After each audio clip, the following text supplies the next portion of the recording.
Hello students, today we are going to start diffraction. Diffraction होता क्या है? आपने इंटरफेरेंस ऑफ लाइट सीखा कि इंटरफेरेंस ऑफ लाइट में क्या होता था, दो वेव्स थी, वो एक दूसरे पर सुपरपोज हो रही थी। जहां पर दोनों वेव्स सेम फेज में थी वहां पर आपको इंटेंसिटी ऑफ लाइट मैक्सिमम मिल रही थी, और जहां पर दोनों जो वेव थी सुपरपोज होने वाली वो अपोजिट फेज में थी, वहां इंटेंसिटी ऑफ लाइट आपको मिनिमम मिल रही थी। इस फिनोमिना को आपने नाम दिया था इंटरफेरेंस ऑफ लाइट। आज हम बात करने वाले हैं दूसरी फिनोमिना, डिफ्रैक्शन। हालांकि यहाँ पहले हम डिफ्रैक्शन ऑफ लाइट की बात नहीं करेंगे, डिफ्रैक्शन क्या होता है इसकी बात करेंगे। डिफ्रैक्शन का मतलब होता है किसी भी वेव का कॉर्नर, ऑब्स्टेकल के कॉर्नर से क्या हो जाना, बेंड हो जाना। जैसे मैं एक्सपेरिमेंटली आपको बताऊं, ये ऑब्स्टेकल है, ये ऑब्स्टेकल मतलब जो लाइट को रोके, और यहां मैं लाइट गिरा रहा हूं इस तरह से, तो ये ऑब्स्टेकल से लाइट क्या हो रही है, बेंड हो रही है। इस बेंड होने की फिनोमिना को ही क्या बोला जाता है, डिफ्रैक्शन। यानी आप ये देख रहे हैं यहां ये जो लाइट है ये इधर नहीं निकल रही, नहीं रिफ्रैक्ट हो रही, बल्कि क्या हो रही है, इसके चारों ओर बेंड हो रही है। इसी फिनोमिना को क्या कहा जाता है, डिफ्रैक्शन। क्या लाइट यहाँ रे की तरह बिहेव कर रही है? नहीं, रे की तरह से बिहेव नहीं कर रही। ये बेंड होना किसकी कैरेक्टरिस्टिक होता है, डिफ्रैक्शन की। सो फर्स्टली आपके माइंड में डिफ्रैक्शन क्लियर होना चाहिए कि डिफ्रैक्शन होता क्या है। सो डिफ्रैक्शन है, और किसकी कैरेक्टरिस्टिक है, ये वेव की कैरेक्टरिस्टिक होती है। क्या कहा डिफ्रैक्शन में मैंने, लाइट का ऑब्स्टेकल के किनारों पर से, ऑब्स्टेकल के एंड पे से बेंड होने की जो फिनोमिना है उसी को हम कहते हैं क्या, diffraction.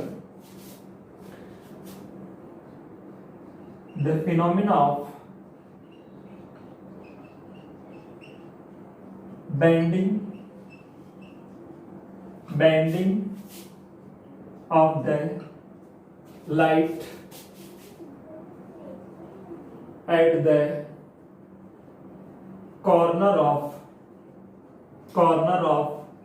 diffraction or aperture, at the corner of obstacle, at the corner of obstacle या फिंगर किसका काम कर रही थी, ऑब्स्टेकल का, या ऑब्स्टेकल की जगह एपरेचर भी लिख सकते हैं, है ना। Of the obstacle is called diffraction. और किसका, डिफ्रैक्शन ऑफ लाइट। तो डिफ्रैक्शन को समझने के लिए लाइट को हमें क्या मानना पड़ेगा, वेव मानना पड़ेगा। साउंड भी एक वेव है, उसका भी क्या होता है, डिफ्रैक्शन होता है। डिफ्रैक्शन का मतलब ये हुआ, जैसे यहां आप ये कहीं लाइट ऐसे जाकर के स्क्रीन लगा दें आप, और ये सीधी नहीं जाती इस तरह से, बल्कि क्या हो जाती है, इस तरह से वो बेंड हो जाती है, इस तरह से, यूं कॉर्नर से, ऑब्स्टेकल के कॉर्नर से। इस बेंड होने को ही हम क्या कहते हैं, डिफ्रैक्शन बोलते हैं। जनरली डिफ्रैक्शन अकर होता है क्या, हमेशा अकर होता है क्या, हम डिफ्रैक्शन को ऑलवेज क्यों नहीं देख पाते। यहां आपने डिफ्रैक्शन देख लिया था, लेकिन यदि ये एक विंडो है जिसकी साइज ज्यादा है, जैसे यहां से जो लाइट आएगी, क्या आप डिफ्रैक्शन को ऑब्जर्व कर पाएंगे? नहीं, डिफ्रैक्शन को ऑब्जर्व नहीं कर पाएंगे। डिफ्रैक्शन को ऑब्जर्व करने के लिए एक कंडीशन होती है कि जो ऑब्स्टेकल की जो साइज है वो कंपेरेबल होनी चाहिए किसकी, लाइट की या वेव की वेवलेंथ के लिए। सो डिफ्रैक्शन को ऑब्जर्व करने के लिए कंडीशन क्या है, जो कंडीशन है, कंडीशन डिफ्रैक्शन को ऑब्जर्व करने के लिए क्या, size of the obstacle, size of the obstacle should be comparable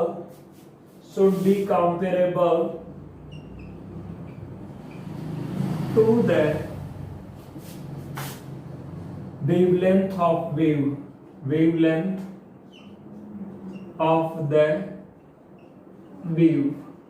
light की वेवलेंथ कम होती है ज्यादा? लाइट की वेवलेंथ बहुत ही कम होती है। रफली आप कहते हो 350 नैनोमीटर से 750 नैनोमीटर।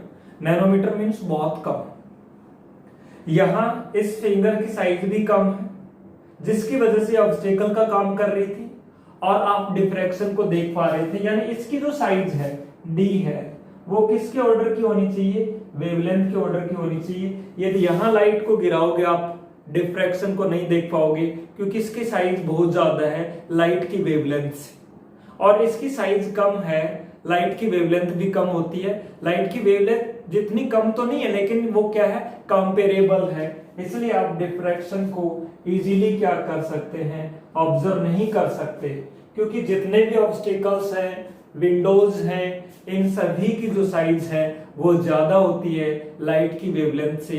तो विंडोज से जब लाइट आती है वहां हम डिफ्रैक्शन को इजीली ऑब्जर्व नहीं कर सकते हैं। यदि आपसे पूछ लिया जाए क्या कारण है कि साउंड के डिफ्रैक्शन को आप इजीली ऑब्जर्व कर लेते हैं जबकि लाइट के डिफ्रैक्शन को इजीली ऑब्जर्व नहीं कर सकते, देखिए कारण जानने के लिए मैं आपको कहूं कि साउंड की जो हमें यदि निकालनी हो वेवलेंथ, देखो C इज इक्वल्स टू क्या होता है, lambda is equals to C by F. ये होता है C जहां पे उसकी क्या है, स्पीड है, और F जिसकी क्या है, फ्रीक्वेंसी है। मैंने कहा एक ऐसी साउंड है जिसकी साउंड की स्पीड तो आपको पता है ना, वेवलेंथ क्या होती है, स्पीड और फ्रीक्वेंसी का रेशियो। यदि मैं वेवलेंथ कहूं, वेवलेंथ किसका रेशियो होता है, स्पीड और फ्रीक्वेंसी का रेशियो। मैंने कहा साउंड की स्पीड 332 मीटर पर सेकंड है, और फ्रीक्वेंसी भी मैंने कहा एक ऐसी साउंड है जिसकी फ्रीक्वेंसी 332 है, 332 है। तो वेवलेंथ उसकी कितनी हो जाएगी, 1 मीटर। 1 मीटर कम है या ज्यादा? ज्यादा है।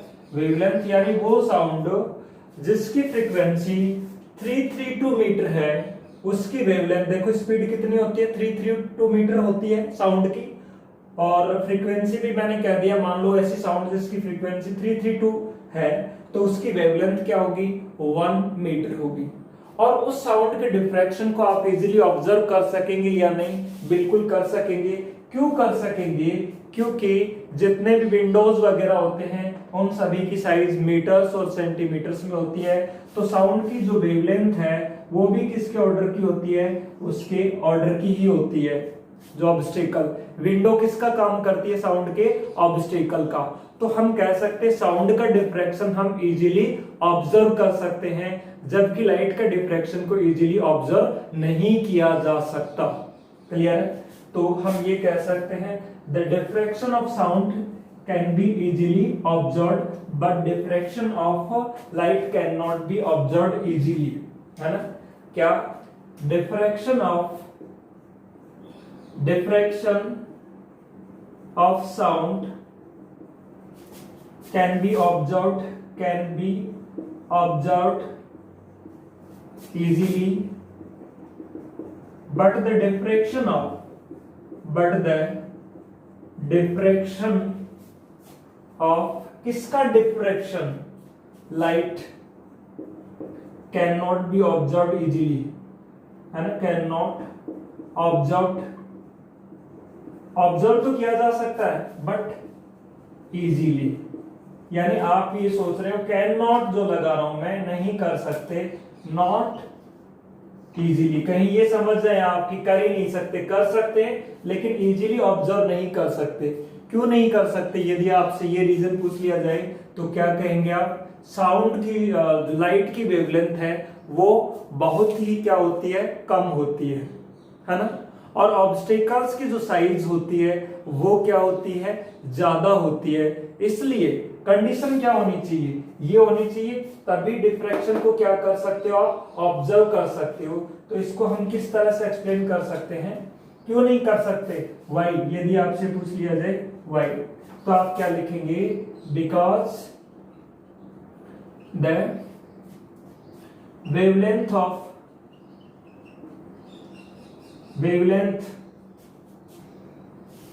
ऑफ लाइट इज टू, इतनी ज्यादा small as compare to size of obstacles. So the diffraction of light cannot be observed easily, but the wavelength of sound is not too small, so the diffraction of sound can observed easily. हमें यदि हम ये कहें, अभी जैसे gate के सामने मैं खड़ा हूं तो बाहर से कोई आवाज दे रहा है तो मुझे सुनना चाहिए यदि वो वेव सीधी आ रही है। यदि कॉर्नर में उधर कोई खड़े हैं तो उनको वो सुनाई पड़ रही है साउंड। इसका मतलब वो साउंड क्या होके जा रही है, डिफ्रैक्ट होके जा रही है, वो बेंड होके जा रही है। ऑब्स्टेकल से टकराई दीवार से, और दीवार से टकरा करके, जैसे ये दीवार है, दीवार से टकरा करके यूं आई, दीवार से टकरा करके यूं जा रही है। तो ये टकरा करके ऑब्स्टेकल के किनारों से टकरा करके बेंड होना किसकी कैरेक्टरिस्टिक होते, क्या होता है, ये डिफ्रैक्शन होता है। क्लियर?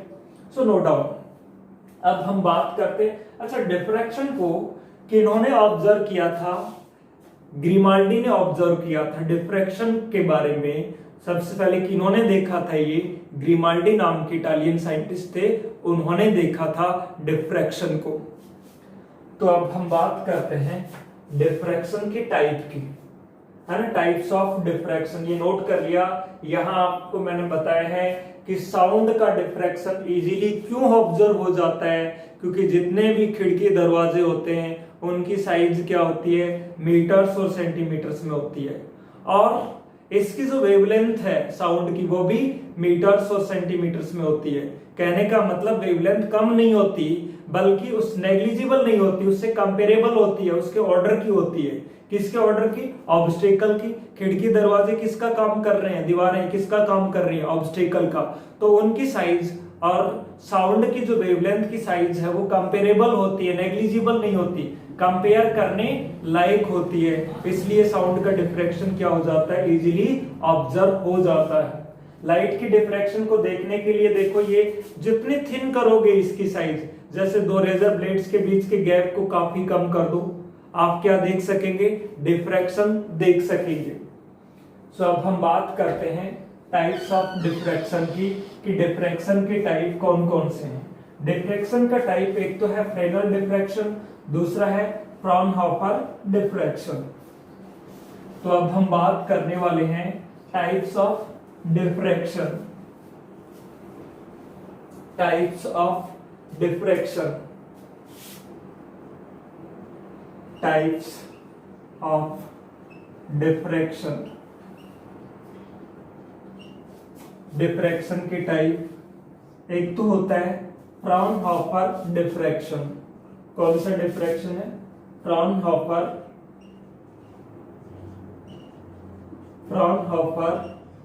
डिफ्रैक्शन। सेकंड जो टाइप है वो है फ्राउनहोफर। फर्स्टली हम फ्रेजनल की बात करते हैं। कौन सा diffraction? Fresnel diffraction. Fresnel diffraction. और सेकंड जो डिफ्रैक्शन है वो कौन सा है? Fraunhofer diffraction. Fraunhofer diffraction. यहां देखिए फ्रेनल डिफ्रैक्शन है, फ्रेजनल एस लिखा जाता है, एस फ्रेनल बोला जाता है। फ्रेनल जो डिफ्रैक्शन है वो क्या होता है, और फ्राउनहोफर डिफ्रैक्शन है वो क्या होता है। डिफ्रैक्शन तो आप समझ गए होंगे डेफिनेशन। तो फ्रेनल डिफ्रैक्शन वो होता है, डिफ्रैक्शन में तीन चीजें होती हैं। क्या? एक तो ऑब्स्टेकल, जैसे मैंने कहा यहां पे मैंने लाइट गिरा रहा हूं, तो एक तो लाइट सोर्स हुआ जिससे लाइट आ रही है, वो तो सोर्स हुआ, ये ऑब्स्टेकल हुआ। और जिसपे हम देख रहे हैं यहाँ पे जो भी ब्राइट और डार्क फ्रिंजेस बनेंगी वो क्या होगी, स्क्रीन। तो एक तो लाइट सोर्स, दूसरा ऑब्स्टेकल और तीसरा स्क्रीन। फ्रेनल डिफ्रैक्शन में क्या होता है, स्क्रीन और लाइट सोर्स ऑब्स्टेकल से दोनों ही कितनी डिस्टेंस पे होते हैं, फाइनाइट डिस्टेंस पर होते हैं। क्या कहा? फ्रेनल डिफ्रैक्शन वो होता है जिसमें लाइट सोर्स और स्क्रीन दोनों ही ऑब्स्टेकल से कहां पर होते हैं, फाइनाइट डिस्टेंस पे होते हैं। ऐसे डिफ्रैक्शन को हम बोलते हैं, कौन सा diffraction? Fresnel diffraction. So Fresnel diffraction में आप नोट करिए क्या, इन विच, है ना, in this diffraction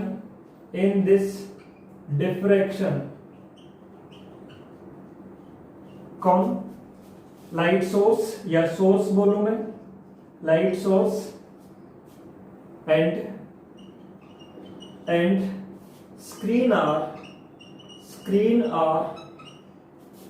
at finite distance from the obstacle से कितनी दूरी पर होती हैं, फाइनाइट डिस्टेंस पे होती हैं, किसमें, फ्रेनल डिफ्रैक्शन की बात चल रही है। इस डिफ्रैक्शन में सोर्स और कौन, स्क्रीन, कहां से, ऑब्स्टेकल से कितनी दूरी पर होती हैं, फाइनाइट डिस्टेंस पे होते हैं। कौन से डिफ्रैक्शन में, फ्रेनल डिफ्रैक्शन में। क्लियर है? इस डिफ्रैक्शन में ये होता है कि सोर्स, स्क्रीन, ऑब्स्टेकल से इनफाइनाइट डिस्टेंस पे होते हैं। अब कहोगे सर इनफाइनाइट डिस्टेंस, हम एक्सपेरिमेंट कैसे करेंगे, सोर्स को इन्फिनिटी पे कैसे लेके जाएंगे? इनफाइनाइट नहीं तो इफेक्टिवली इनफाइनाइट, यानी उसका इफेक्ट कैसा होना चाहिए, इन्फिनिटी पे रखे हुए सोर्स जैसा होना चाहिए। इन्फिनिटी पे रखे हुए सोर्स का वेव फ्रंट कैसा होता है, प्लेन, यानी उसका जो वेव फ्रंट है प्लेन हो रहा है, तो हम कहेंगे सोर्स कहां पे रखा गया है, इफेक्टिवली इनफाइनाइट डिस्टेंस पे रखा गया है। तो हम ये कहेंगे in this diffraction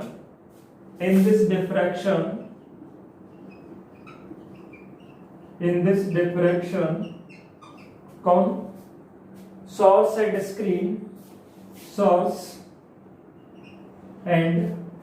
screen are placed at effectively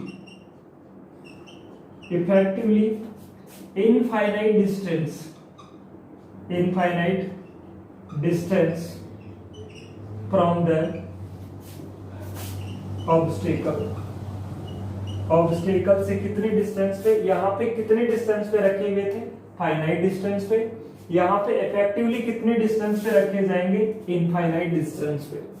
effectively infinite का मतलब है इनफाइनाइट पे नहीं रख सकते, तो उसका इफेक्ट है वो कैसा होना चाहिए, इन्फिनिटी पे रखे हुए सोर्स जैसा होना चाहिए। और इन्फिनिटी पे रखे हुए सोर्स का वेव फ्रंट कैसा होता है, प्लेन। मैं बताऊंगा जब फ्राउनहोफर डिफ्रैक्शन की बात करूंगा, क्योंकि फ्रेनल डिफ्रैक्शन तो हमें पढ़ना ही नहीं है। कौन सा डिफ्रैक्शन पढ़ना हमें, फ्राउनहोफर डिफ्रैक्शन, उसमें मैं बात करूंगा।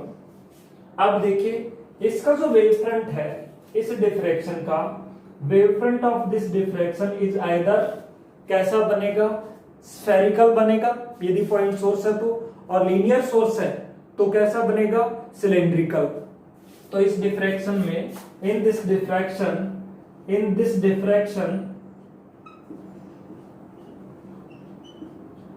wave front is कैसा, स्फेरिकल होता है, या तो स्फेरिकल और सिलेंड्रिकल। इस डिफ्रैक्शन में वेव फ्रंट या तो स्फेरिकल होता है या फिर कैसा होता है, सिलेंड्रिकल होता है। इन दिस डिफ्रैक्शन वेव फ्रंट या तो कैसा होगा, स्फेरिकल, या कैसा होगा, सिलेंड्रिकल, क्योंकि सोर्स कहां पे रखा है, फाइनाइट डिस्टेंस पे रखा है। और जब सोर्स इनफाइनाइट डिस्टेंस पे रख दिया जाता है तो वेव फ्रंट कैसा बनता है, प्लेन बनता है। तो इस डिफ्रैक्शन में वेव फ्रंट है। यदि इस डिफ्रैक्शन की बात करते हैं, इन this diffraction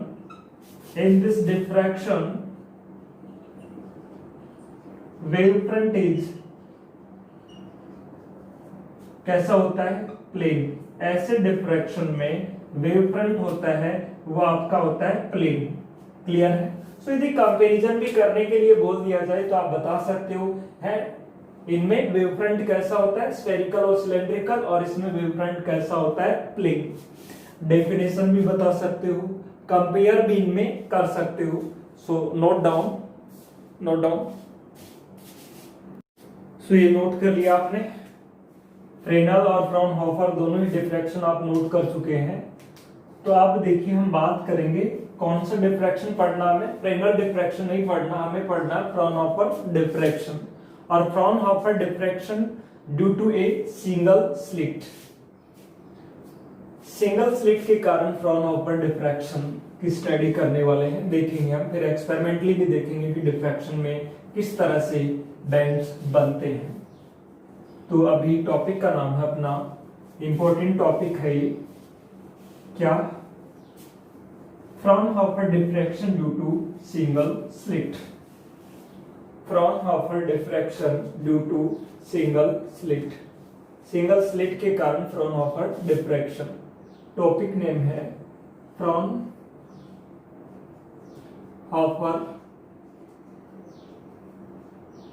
diffraction due to a single slit. Double slit नहीं है वो, कैसी स्लिट है? ड्यू टू, ये नहीं दिख रहा तो मैं इधर लिख देता हूं, due to a single slit, single slit के कारण फ्राउनहोफर डिफ्रैक्शन, इसको पढ़ना है। यानी आप कौन सी डिफ्रैक्शन की बात कर रहे हैं?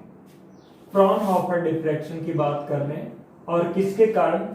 सिंगल स्लिट के कारण।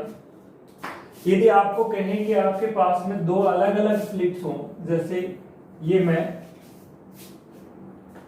लो ऐसे, इनके बीच में यदि आप ये कह दें ये दो ऑब्स्टेकल हैं, ये भी एक ऑब्स्टेकल और ये भी क्या एक ऑब्स्टेकल है, और इनको बिल्कुल ऐसे पास में ले आए, एक दूसरे के काफी क्लोज ले आए, तो दो ऑब्स्टेकल मिलाकर के क्या बनाते हैं? एक स्लिट बनाते हैं। यानी यहाँ एक बहुत ही कम गैप बनेगा इसके बीच में। दो ब्लेड्स को इस तरह से उनके शार्प एज को मैंने मिला दिया कि उनके बीच का गैप काफी कम हो जाए, इतना कम हो जाए कि लाइट की वेवलेंथ के कंपेरेबल हो जाए, है ना? यानी 1 mm गैप कर दिया मैंने, तो आप कहेंगे ये क्या बन गई? एक सिंगल स्लिट बन गई। तो ऐसे स्लिट से डिफ्रैक्शन की बात कर रहे हैं। तो मैं यहाँ पे जो स्लिट है, स्लिट की जो साइज बना रहा हूं वो क्या बना रहा हूं? ज्यादा जरूर बना रहा हूं यहाँ पे, लेकिन ये रियल में बहुत ही क्या है? कम है। ये जो आप कह रहे हैं ये दो ऑब्स्टेकल हैं, जो ऑब्स्टेकल्स हैं ये जो है ये क्या है? एक ऑब्स्टेकल है, और दूसरी जो ब्लेड थी या दूसरा जो ऑब्स्टेकल था, ब्लेड ना कह करके यहाँ क्या कहना है? ऑब्स्टेकल, यानी लाइट को क्या करते हैं? रोकते हैं। ये सेकंड ऑब्स्टेकल, क्लियर है? अब यहाँ का जो बीच का गैप है वो मैं मान रहा हूं क्या? ए या डी मान लेते हैं। ये जो गैप है दोनों स्लिट इनके बीच का, स्लिट के बीच का, कितनी स्लिट बनी? यहाँ सिंगल स्लिट बनी। और यहाँ पे मैं क्या पुट करने वाला हूं? एक सोर्स पुट करने वाला हूं, और सोर्स से चलने वाला वेवफ्रंट कैसे चलता है? यूं ही चलता है ना। और यदि यहां गलती से आप लेंस लगा देते हो, मान लीजिए लेंस लगा दिया आपने, तो लेंस का काम क्या करता है? और सोर्स को कहां रख दिया? इस लेंस के कहां पर? फोकस पर। तो फोकस से आने वाली जो रेज है वो क्या बन जाती है? इसके पैरेलल बन जाती है। यानी यहां से फोकस पे यदि सोर्स रख दिया आपने, ये सोर्स रख दिया कोई भी लाइट सोर्स, और कहां पे रख दिया? इस लेंस के फोकस पे, तो फोकस से आने वाली जो रेज है वो रिफ्रैक्शन के बाद में क्या हो जाती है? पैरेलल हो जाती है। अब मुझे ये बताइए, आपको मैंने ये बताया था, ध्यान हो, कि वेवफ्रंट क्या होता है? वेवफ्रंट होता है इसके क्या होता है? परपेंडिकुलर। यानी इसका वेवफ्रंट कैसा था? सोर्स आपने ऐसा रख रखा है, इसका वेवफ्रंट यही तो था, इस तरह का, है ना? ये वेवफ्रंट था इस तरह का। कैसा वेवफ्रंट था? स्फेरिकल। और ये वेवफ्रंट कैसा बन जाएगा? इसके नॉर्मल बनाएंगे तो वेवफ्रंट बनेगा। ये वेवफ्रंट कैसा बनेगा बताइए आप? ये वेवफ्रंट बनेगा कैसा? प्लेन। अब देखो सोर्स तो फाइनाइट डिस्टेंस पे है, लेकिन इसका वेवफ्रंट कैसा बन गया? प्लेन बन गया। तो हम कहेंगे सोर्स कहां रखा हुआ है? इफेक्टिवली इनफाइनाइट डिस्टेंस पे रखा हुआ है। मैं फ्राउनहोफर डिफ्रैक्शन की बात जब मैंने स्टार्टिंग में की थी, मैंने यही कहा था कि सोर्स कहां पे रखा हुआ होना चाहिए? इफेक्टिवली इनफाइनाइट डिस्टेंस पे। तो ये जो सोर्स है, ये लेंस रखने के बाद में ये जो सोर्स है ये कैसे सोर्स की तरह से काम करेगा, इफेक्टिवली इनफाइनाइट जैसे सोर्स की तरह से काम करेगा। क्यों करेगा उसकी तरह से काम, क्योंकि इसका वेव फ्रंट कैसा बन रहा है, प्लेन। ये वेव फ्रंट इस तरह से यहाँ पे स्ट्राइक होगा इस पे, मान लेता हूं ये ए और बी है, इस पे स्ट्राइक हुआ। अब ये वेव फ्रंट आगे बढ़ेगा हाइगेन के अकॉर्डिंग। वेव फ्रंट का ईच और एवरी पार्टिकल किसकी तरह से बिहेव करेगा, न्यू सोर्स ऑफ लाइट की तरह से बिहेव करेगा, और हर एक से क्या निकलेगी, वेव्स निकलेगी। इसके जस्ट सामने मैं क्या पुट कर देता हूं, स्क्रीन लगा देता हूं। ये जो देख रहे हैं ये आप क्या है, स्क्रीन है, और ये इस स्क्रीन का कौन सा पॉइंट है, सेंटर पॉइंट है ये वाला। अब आप ये सोचिए, ये सारी रेज है पैरेलल हो गई हैं, और इनको फोकस करने के लिए किसी पर्टिकुलर पॉइंट पर मैं दूसरा लेंस लगा देता हूं, इस लेंस का नाम दे देता हूं L2।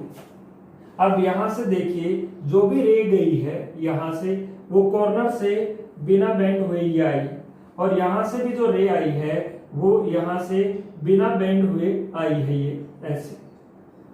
और यहां आने के बाद में वो रेज आप बताइए क्या करेंगी, वो रेज क्या होंगी, यहां से बेंड हो जाएंगी, और ये कहां पे फोकस कर देगा, इनको इस पॉइंट पे क्या कर देगा, फोकस कर देगा। अब आपसे ये कहा जाए कि क्या यहां ये रेज डिफ्रैक्ट हो रही हैं, आप कहेंगे नहीं, अभी तक यहां कोई डिफ्रैक्शन नहीं हुआ, ये ऐसे निकल गए। यानी यहां से ये रे आ रही है, ये आ रही है, ये आ रही है, और ये यहां कौन से पॉइंट पे, सेंटर पॉइंट पे, यानी इस पॉइंट को मैं नाम दे देता हूं पी पॉइंट पे रीच हो रही है। ये यहां से आई यहां गई, ये यहां से आई यहां गई, तो इन दोनों के बीच पाथ डिफरेंस क्या होगा, 0 होगा, क्योंकि जितना ये चली है उतना ही इसको चलना पड़ा है। ये दूसरा पार्टिकल जितना चल रहा है, दूसरी वेव, उतनी यहां से इसको चलना पड़ा।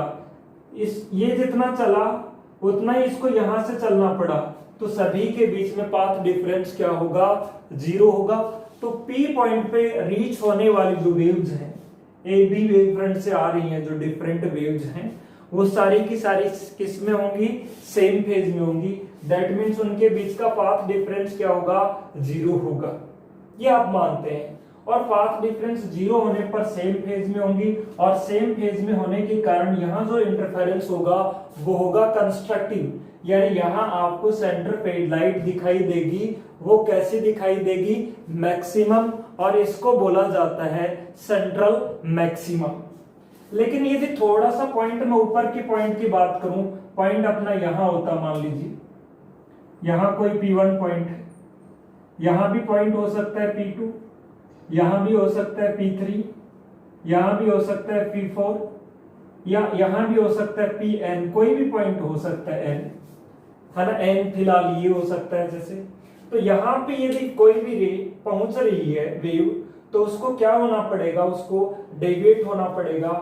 यानी डेविएट किस तरह से, थोड़ा सा डिफ्रैक्ट हुई है ऐसे, और ये भी थोड़ा सा क्या होगी, यहां से डिफ्रैक्ट होगी, और ये भी यहां से क्या हुई, इतना ही डिफ्रैक्ट हुई। और डिफ्रैक्ट होने के बाद में अब इस फोकस पे नहीं मिलेंगी, किधर मिलेंगी, ये जाके ऊपर जाकर के ये यहाँ पे मिलेंगी, यानी इस पॉइंट पर, ये वाला जो पॉइंट है, आप इसको डॉट डॉट से इस तरह से दिखा सकते हैं, इस तरह से।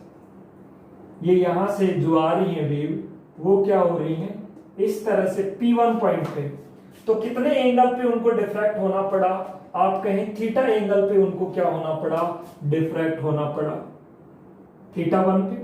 यदि यहां पहुंच रही है तो एंगल θ2 हो जाएगा, यहां पहुंच रही है तो एंगल कितना हो जाएगा, θn हो जाएगा, और ये थीटा है तो ये भी थीटा, θ1 मान लें, या nवें पॉइंट पे पहुंच रही है तो एंगल कितना होगा, θn। जैसे जैसे ऊपर की ओर जाएंगी वेव, वैसे वैसे एंगल ऑफ डिफ्रैक्शन क्या होता जाएगा, बढ़ता जाएगा।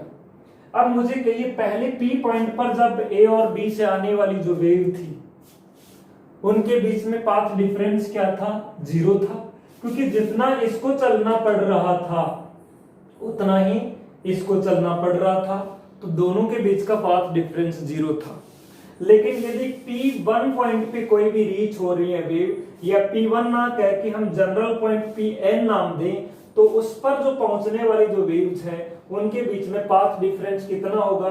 आप कहेंगे इसको ज्यादा चलना पड़ा, कितना ज्यादा चलना पड़ा, ये देखने के लिए आपको यहां से क्या ड्रॉप करना पड़ेगा, एक परपेंडिकुलर ड्रॉप करना पड़ेगा। आप कहेंगे यहां से लेके आगे का हिसाब किताब तो इनका क्या हो गया बराबर, और इस एक को मैंने नाम दे दिया N.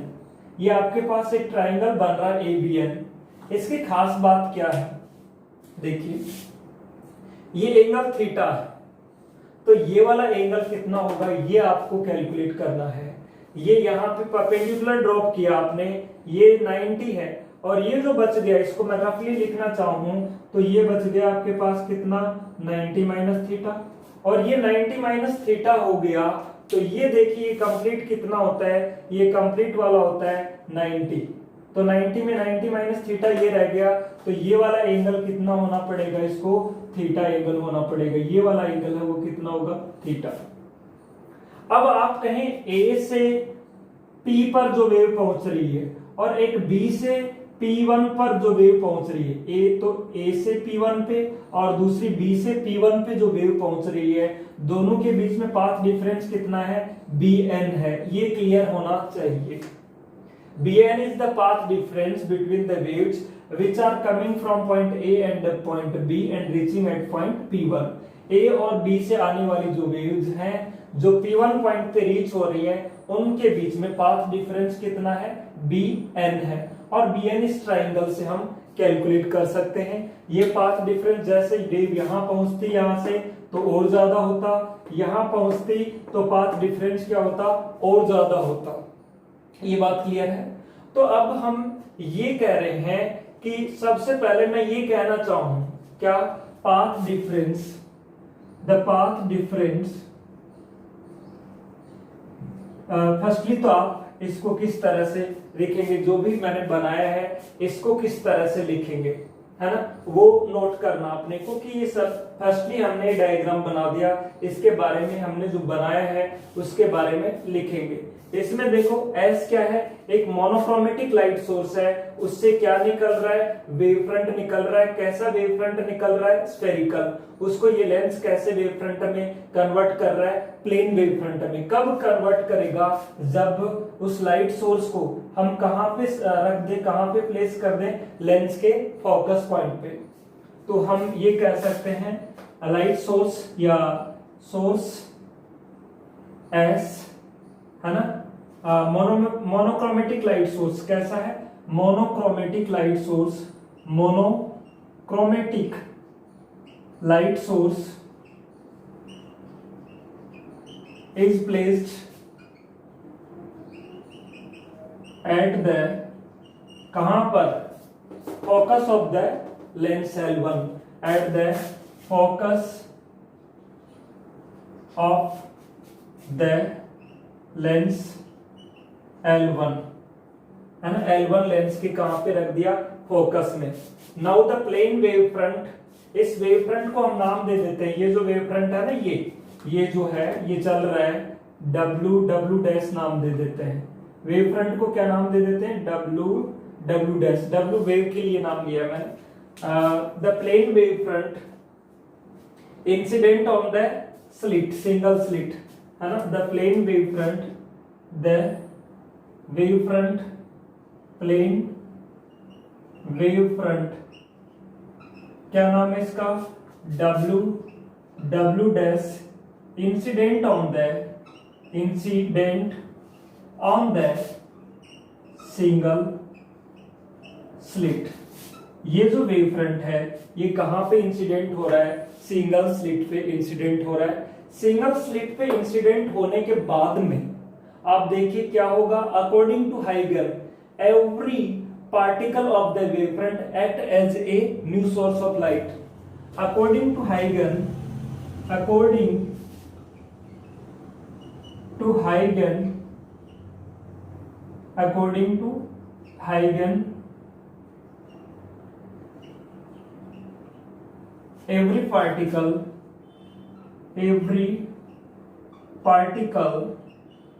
of the wavefront act as a new source of light, new source of light, है ना।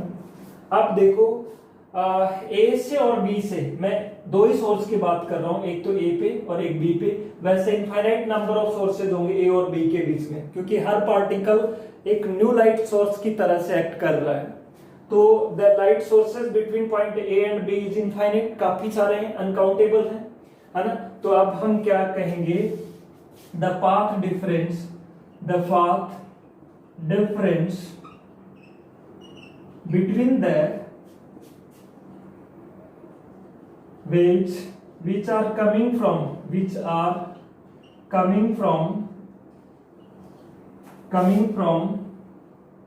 point A and point B and reaching at, कहाँ रीच हो रही है, A और B से आ रही है और कहाँ पे रीच हो रही है, P1 and reaching at point P1 is, कितना माना पाथ डिफरेंस आपने, bn ही होगा ना, ये bn होगा। तो हमें इन दोनों वेव के बीच का क्या कैलकुलेट करना है, पाथ डिफरेंस कैलकुलेट करना है, समझे। अब पाथ डिफरेंस कैलकुलेट करने के लिए देखिए, इसको आप नोट करिए। पाथ डिफरेंस कैलकुलेट करने के लिए देखिए, ये ट्राइंगल है, इसकी हेल्प लूंगा मैं। कौन से ट्राइंगल की, एबीएन की। एबीएन में ये एंगल थीटा है, तो bn आपने पाथ डिफरेंस बताया है और इस bn की वैल्यू आप कैलकुलेट कर सकते हैं। bn की वैल्यू कैलकुलेट करने के लिए यहां जो ट्राइंगल बन रहा है आपके पास में, इस ट्राइंगल की हेल्प लेंगे। कौन सा ट्राइंगल, क्या नाम दे दूं इसको, from triangle ABN, from triangle ABN। इससे देखो आप bn कैलकुलेट करना चाहते हैं, bn इस ट्राइंगल का क्या है, परपेंडिकुलर है, और ये AB इस ट्राइंगल का क्या है, बेस है। AB को हम A मान लेते हैं, है ना। Size of the slit, size of slit कितनी है, AB है, और AB को हम क्या मान लेते हैं, A, ये A है, ये लेंथ, स्मॉल a मान लिया मैंने। तो देखिए इसको हम लिख सकते हैं क्या, sine theta 1 is equals to क्या, bn perpendicular upon hypotenuse, bn upon AB। ये थीटा 1 एंगल होगा, तब यहां थीटा मान रखा है तो थीटा। अब देखिए bn की वैल्यू क्या आ जाएगी, bn ही तो पाथ डिफरेंस है, वो होगा AB इंटू साइन थीटा। और AB की जगह पे आप क्या लिख सकते हैं, स्मॉल a। भाई स्लिट की साइज क्या है, स्मॉल a है, तो इसको हम लिख सकते हैं bn की वैल्यू होगी a sine theta. Path difference जैसे जैसे ऊपर जाएंगे, for any general point, for any point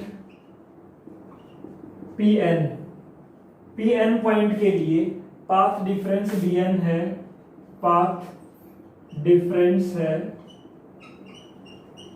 bn, वो कितना होगा, a sine theta n। Theta की जगह क्या हो जाएगा, थीटा n, क्योंकि जैसे जैसे आप ऊपर की ओर जाएंगे तो थीटा की वैल्यू क्या होती जाएगी, चेंज होती जाएगी। ये क्लियर है, इसमें कोई दिक्कत नहीं है। अब इसको नोट कर लीजिए इतना, ये क्या आपकी स्लिट थी ना। अब नोट करने के बाद में, यानी पाथ डिफरेंस ए से बी पर चल के आ रही है वेव, उनके बीच में पाथ डिफरेंस कितना है, a साइन थीटा n है। ये ध्यान रखिए, पाथ डिफरेंस। पाथ डिफरेंस यदि ये लैम्डा हो सकता है, यहाँ 2 लैम्डा है या 3 लैम्डा, मैं रफली लिख रहा हूं, ये आप मत नोट करना। यानी यहाँ आ रही है तो पाथ डिफरेंस मान लीजिए लैम्डा है, यहाँ 2 लैम्डा है, यहाँ 3 लैम्डा है, यहाँ 4 लैम्डा है, यहाँ 5 लैम्डा है। उस केस में क्या होगा, ये है ना, उस केस में क्या होगा। अच्छा, पहला केस तो आप ये बताइए कि जो वेव्स हैं P पॉइंट पे पहुंच रही हैं, कहां से आने वाली, A से और B पे आने वाली जो वेव्स हैं, उनके बीच पाथ डिफरेंस क्या होगा, 0 होगा। और पाथ डिफरेंस 0 होगा तो सभी किस में होंगी, सेम फेज में होंगी। पाथ डिफरेंस 0 होता है तो, और सेम फेज में होती हैं तो वहां पे लाइट हमें दिखाई देगी, उसकी इंटेंसिटी क्या होगी, मैक्सिमम होगी। तो ये हम एक इक्वेशन नाम दे देते हैं इसको 1, जिसको हम काम में लेने वाले हैं। अब हम इसका जो नोमेनक्लेचर करने वाले हैं कि यहाँ जो डिफ्रैक्शन पैटर्न मिलेगा वो 3 टाइप का डिफ्रैक्शन मिलेगा। एक तो सेंट्रल मैक्सिमा, दूसरा सेकेंडरी मैक्सिमा और तीसरा मिनिमस। उनकी हम बात करते हैं। ये ध्यान रखिए, पाथ डिफरेंस क्या बताया मैंने, a sin थीटा n। उससे पहले देखो मैं बता देता हूं 3 तरह की जो हमें मिलेंगे डिफ्रैक्शन पैटर्न, उनकी बात कर रहे हैं। पहला हम लिख रहे हैं क्या, सेंट्रल मैक्सिमा। सेंट्रल मैक्सिमा में क्या होता है, देखिए एट पॉइंट P, देखो the waves which are coming from point A and point B and reaching at point P, centre वाले पॉइंट पे, are in the same phase। तो कैसा इंटरफेरेंस होगा, कंस्ट्रक्टिव इंटरफेरेंस होगा, और कंस्ट्रक्टिव इंटरफेरेंस होने के कारण वहां इंटेंसिटी ऑफ लाइट क्या होगी, मैक्सिमम होगी। इसको हम क्या कहते हैं, central maxima.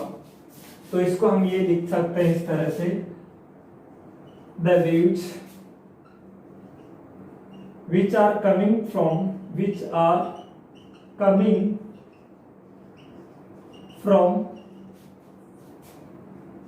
point A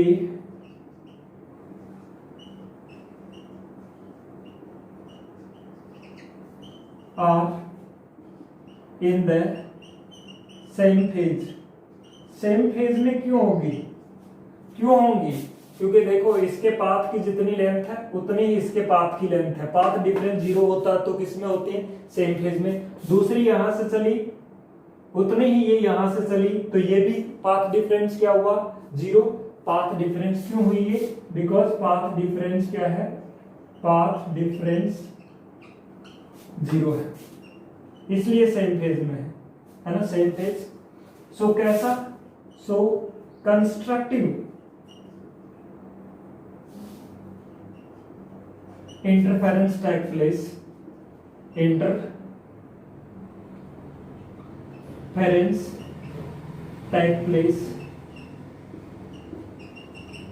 and at this point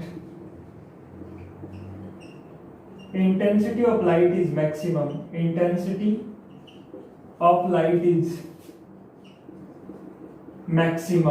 maximum मिलेगी इस P पॉइंट पे। इस P पॉइंट की बात कर रहा हूं, intensity of light is maximum, this is called कौन सा, सेंट्रल मैक्सिमा। इस पॉइंट को हम क्या बोलते हैं, सेंट्रल मैक्सिमा कहते हैं। P पॉइंट पे हमें क्या मिलेगा, सेंट्रल मैक्सिमा। लेकिन P1, P2, P3 वो पॉइंट है जहां पे पाथ डिफरेंस सेम नहीं होगा। A से चल रही है उसको कम चलना पड़ेगा, B से चल रही है उसको क्या चलना पड़ेगा, ज्यादा चलना पड़ेगा। तो इन पॉइंट्स की अपन बात कर रहे हैं, है ना, यदि आप कहें। अब मैं ये नोट कर लिया आपने, तो अब मैं इन पॉइंट्स की बात कर रहा हूं, P1, P2, P3, और इनके बीच में भी कुछ पॉइंट्स होंगे जो नाम मैं दूंगा, P1 dash, P2 dash, P3 dash, P4 dash, red वाले। इन पॉइंट की मैं बाद में बात करूंगा। फर्स्टली मैं ब्लू पेन से लिखे हुए हैं उन पॉइंट्स की बात कर रहा हूं।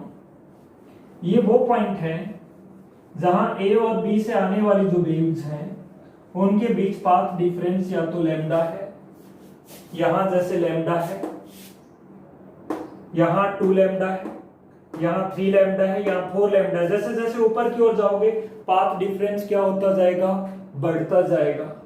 तो ऐसे पॉइंट्स को मैं अभी नाम दे रहा हूं एक बार, सेकेंडरी मिनिमा, नॉट सेकेंडरी, क्या नाम दे रहा हूं, मिनिमा। तो मिनिमाज क्या है, मिनिमा का मतलब है कि जहां पे आपको लाइट कुछ ना मिले। तो आप ये कहें at points P1, P2, P3 और Pn, the waves, कोमा लगा के, the waves which are coming from A and B and reaching on these points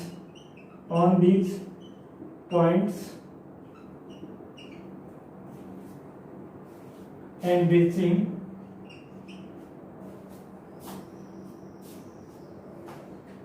these points. The waves which are coming from point A and B and reaching on these points, their path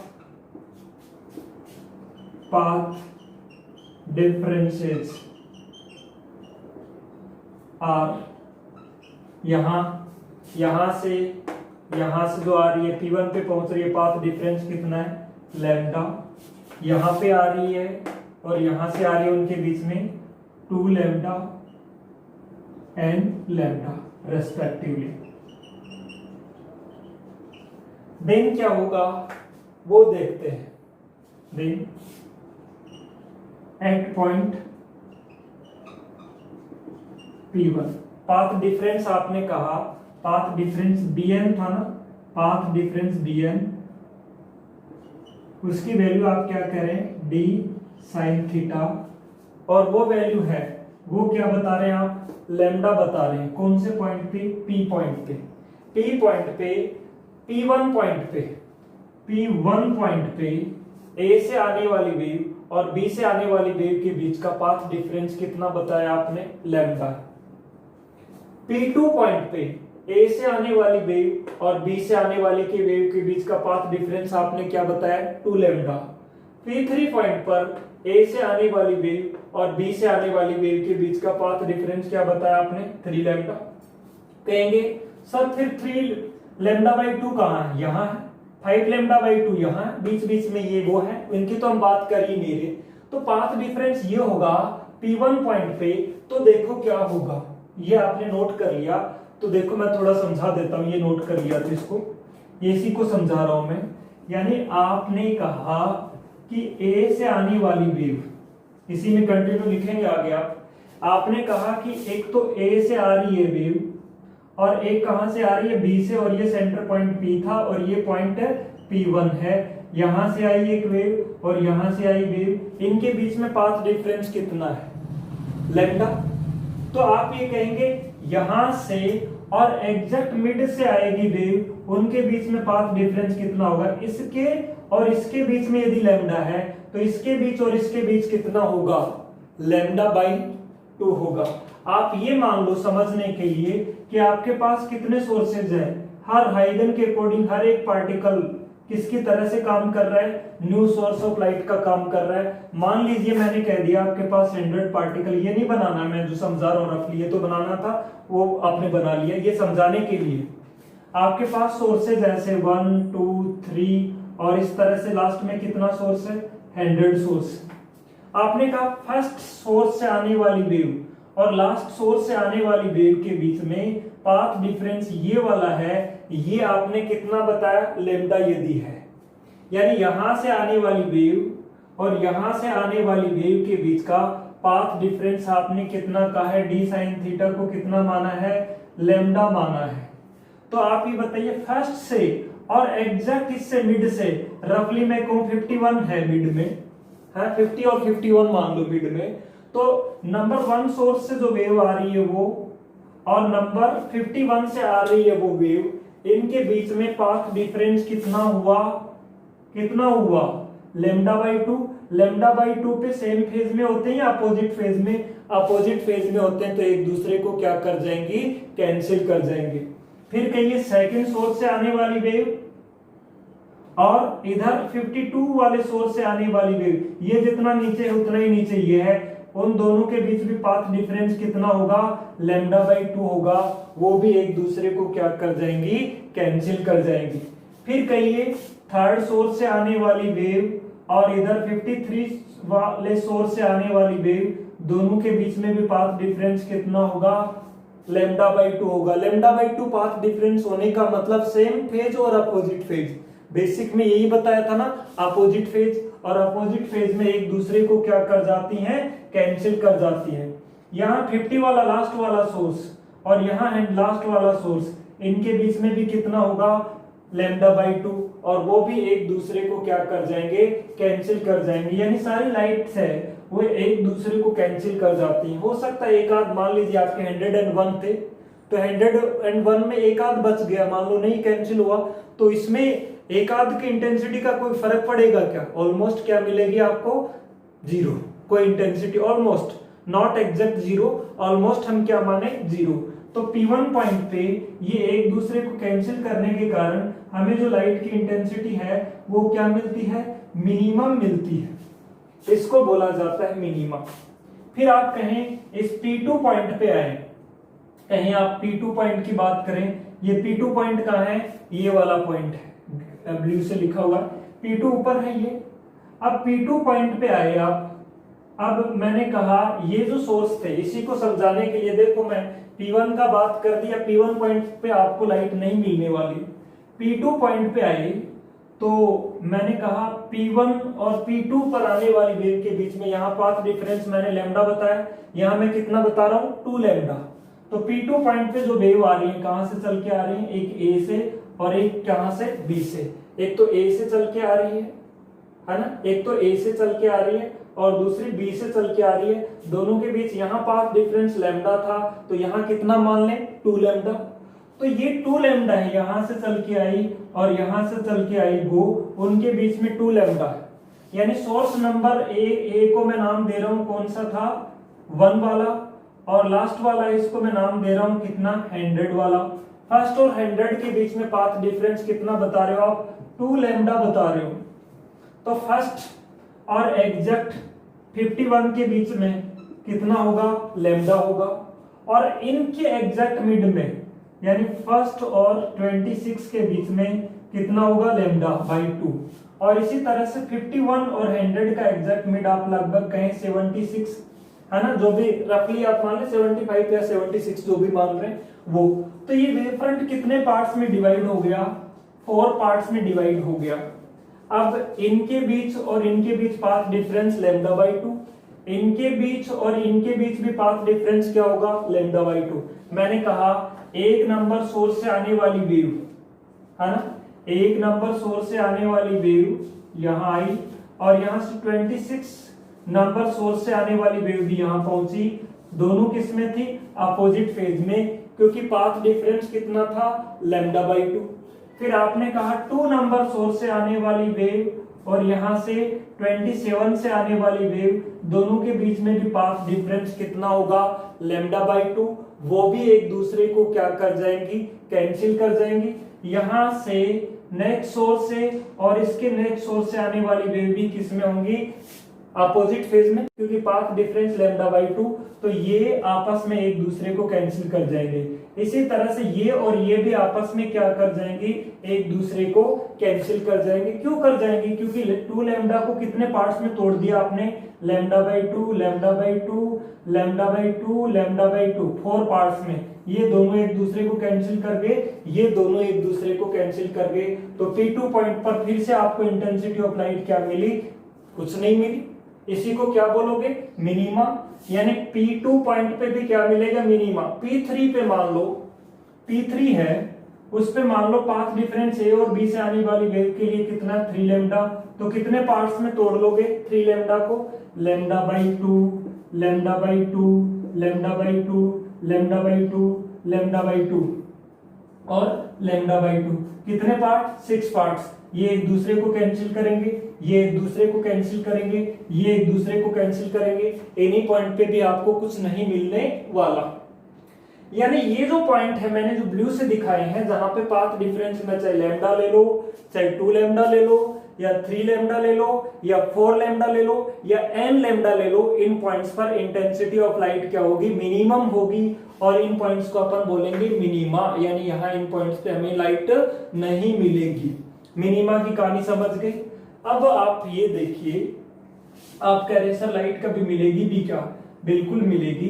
कौन से point पे, इनके जो बीच में points हैं, इनके बीच में points कौन से हैं, जैसे ये देखिए आप कि A से आने वाली वेव और B से आने वाली वेव, यहाँ पॉइंट बीच में है। ये तो आपका P था सेंटर पॉइंट, और यहाँ ये P1 था, और यहाँ मैं P1 से ऊपर जो पॉइंट मान रहा हूं वो मैं नाम दे रहा हूं, ये तो सेंटर था, ये P1 डैश और ये P2 डैश। अब P1 पॉइंट पे आप लैम्डा बता रहे हो और P2 पे आप 2 लैम्डा बता रहे हो, तो P1 डैश पे इस पे क्या होगा 3 लैम्डा बाई 2। भाई यहाँ पाथ डिफरेंस लैम्डा बता रहे हो, यहाँ 2 लैम्डा बता रहे हो, तो यहाँ आएंगे तो कितना होगा एग्जैक्ट मिड में 3 लैम्डा बाई 2। अब 3 लैम्डा बाई 2 है, मान लो P1 डैश पे पाथ डिफरेंस कितना है 3 लैम्डा बाई 2। तो आप इसको कितने पार्ट्स में ब्रेक कर लोगे, 1 से 100 है ना, 3 पार्ट्स में ब्रेक कर लोगे, लैम्डा बाई 2, लैम्डा बाई 2 और लैम्डा बाई 2। तो कितने एक दूसरे को कैंसिल कर जाएंगे, ये दोनों एक दूसरे को कैंसिल कर जाएंगे, इसको कैंसिल करने वाला कुछ रहेगा नहीं। तो कितने हिस्सों में से कितने हिस्से की लाइट बच जाएगी, यानी 3 पार्ट्स में से 1 पार्ट्स लाइट बच जाएगी, यानी 1/3 लाइट है इस पॉइंट पे मिलेगी। 2 तो पार्ट एक दूसरे को कैंसिल कर देंगे, लेकिन एक पार्ट अभी भी क्या होगा रिमेंड होगा। आप और ऊपर की ओर जाएंगे, इस पॉइंट पे जाएंगे, कौन से पॉइंट पे, इस पे, तो कितना हो जाएगा पाथ डिफरेंस, यहाँ कितना था 2 लैम्डा, यहाँ कितना 3 लैम्डा, तो यहाँ कितना होगा 5/2 लैम्डा। 5/2 लैम्डा होगा, 5/2 लैम्डा को कितने पार्ट्स में तोड़ सकते हो आप, lambda by 2, lambda by 2, lambda by 2, lambda by 2, lambda by 2, कितने पार्ट्स बन जाएंगे 5 पार्ट्स। 4 पार्ट्स एक दूसरे को क्या कर जाएंगे अपोजिट फेज के कारण कैंसिल, और एक पार्ट बच जाएगा। तो इस पॉइंट पे कितने हिस्से की लाइट बच जाएगी, 1 हिस्से की, 1 पार्ट लाइट बच जाएगी, किसमें से 5 हिस्सों में से 1 हिस्से की लाइट बच जाएगी। जैसे जैसे ऊपर की ओर जाएंगे लाइट की इंटेंसिटी क्या होती जाएगी कम, लेकिन लाइट आपको बची हुई मिलेगी इन पॉइंट्स को। इन पॉइंट्स को हम बोलेंगे क्या, इन पॉइंट्स को हम बोलेंगे सेकेंडरी मैक्सिमाज, यानी मैक्सिमा का मतलब लाइट हमें मिलेगी, टोटली लाइट क्या नहीं होगी कैंसिल नहीं होगी। तो हम इसको नोट कर लेते हैं। आपने जो लिखा था मिनिमा के बारे में, मिनिमा के बारे में आपने P1 पॉइंट पे लिखा था, at point P1 path difference यानी d sin थीटा की जो वैल्यू है वो कितनी थी, d sin थीटा। अब नोट करिए इसको, d sin theta is equal to lambda. तो आगे इसको लिखिए, this slit can be divided into 2 parts of lambda by 2. Both will be cancelled to each other, so we will get minimum, so that intensity of light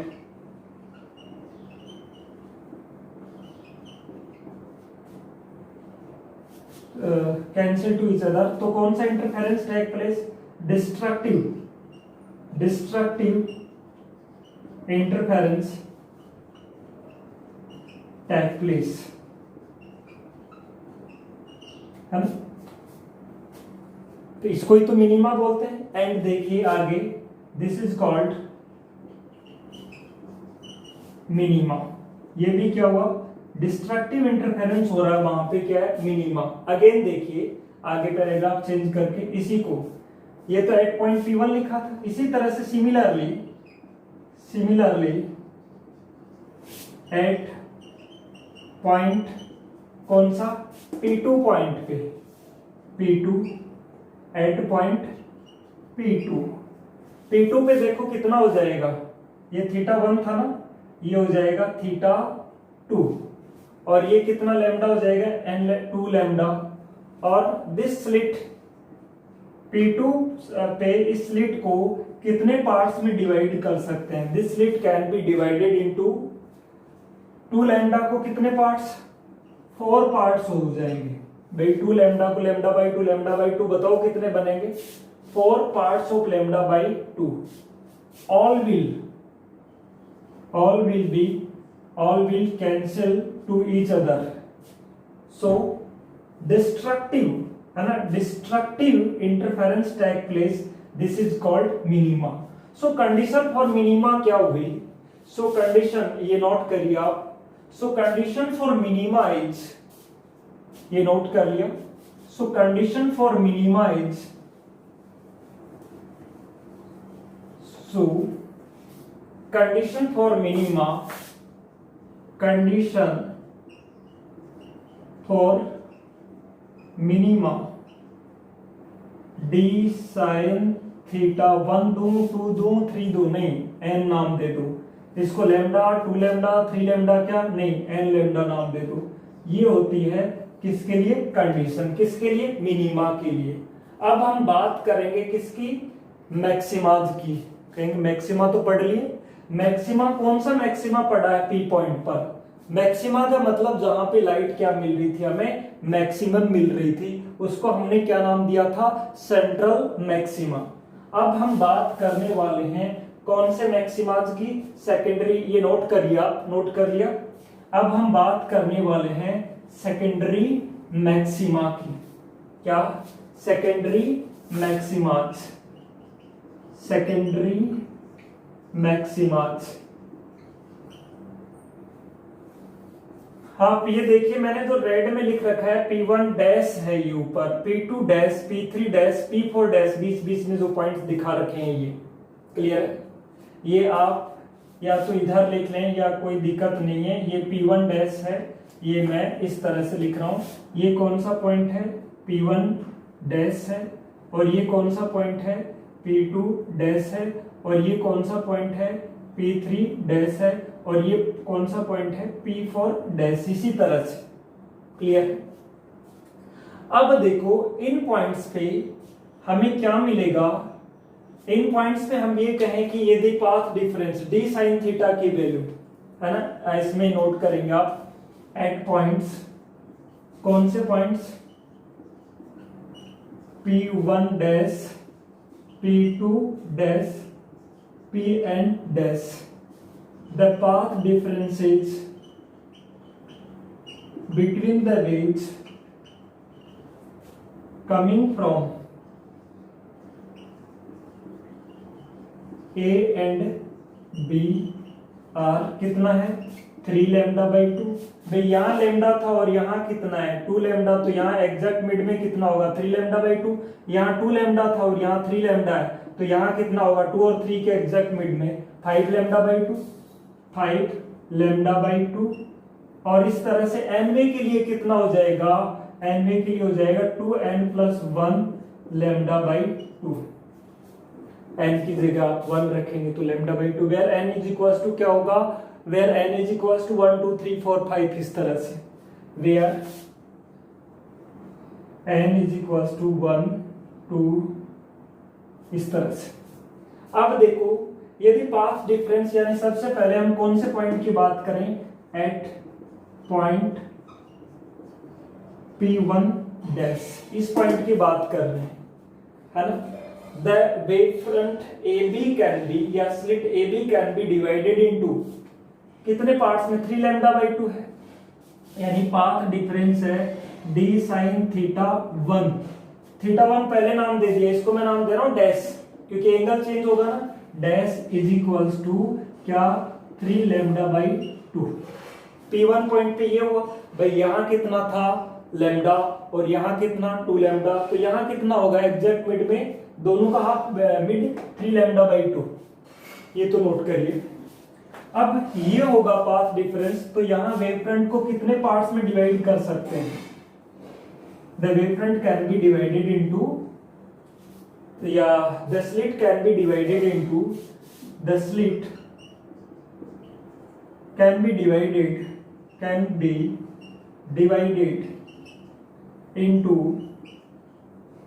कितने parts, lambda by 2 के 3 equal parts of the lambda by 2, 2 of them will cancel, 1 will be left, एक बच जाएगा, बचेगा तो light मिलेगी आपको। इसी तरह से at the similarly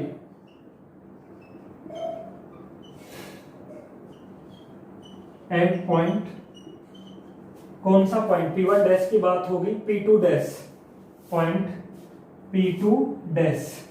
path difference देखो d sin थीटा 2 डैश, और वहां क्या होगा, यहाँ पे आप कह रहे हो कितना 2 लैम्डा और यहाँ 3 लैम्डा, तो इसके एग्जैक्ट मिड में कितना होगा 5 लैम्डा बाई 2। तो यहाँ वेव फ्रंट को ये नोट करिए ऐसे कैसे, ये नोट कर लिया, इसके नीचे ये ऐसे कैसे नोट करिए, कौन से पॉइंट की बात कर रहे हैं, P1 की नहीं P2 डैश की, at point, similarly at point P2 dash, ये नोट कर लिया। अब इस पे देखिए ए बी को कितने पार्ट्स में डिवाइड कर सकेंगे आप, कितने पार्ट्स में, 5 पार्ट्स बनेंगे लैम्डा बाई 2 के। तो आगे इसके नीचे ही यही देखो, the slit can be divided into 3 की जगह कितने parts, 5 equal parts of lambda by 2, कितने, जिसमें से 4 of them will cancel, 1 will be left, यानी एक बच जाएगा, 5 हिस्से में से एक हिस्से की लाइट बचेगी यहाँ। आगे इस तरह से 7 पार्ट होंगे, 7 में से 6 हिस्से की कैंसिल हो जाएगी, एक हिस्से की बच जाएगी, यानी आगे लाइट क्या होती जाएगी, कम होती जाएगी, है ना। 1/7 बचेगी, यहाँ कितनी लाइट बचेगी, 1/5, यानी 5 हिस्सों में से एक हिस्से की लाइट बच रही है। आगे 7 लैम्डा बाई 2 होंगे, तो 7 में से 6 तो कैंसिल कर देंगे, एक हिस्से की बच जाएगी, 1/7 पार्ट बचेगा। जैसे जैसे ऊपर की ओर जाएंगे लाइट की इंटेंसिटी क्या मिलती जाएगी आपको, कम। तो हम ये कह सकते हैं, सो द कंडीशन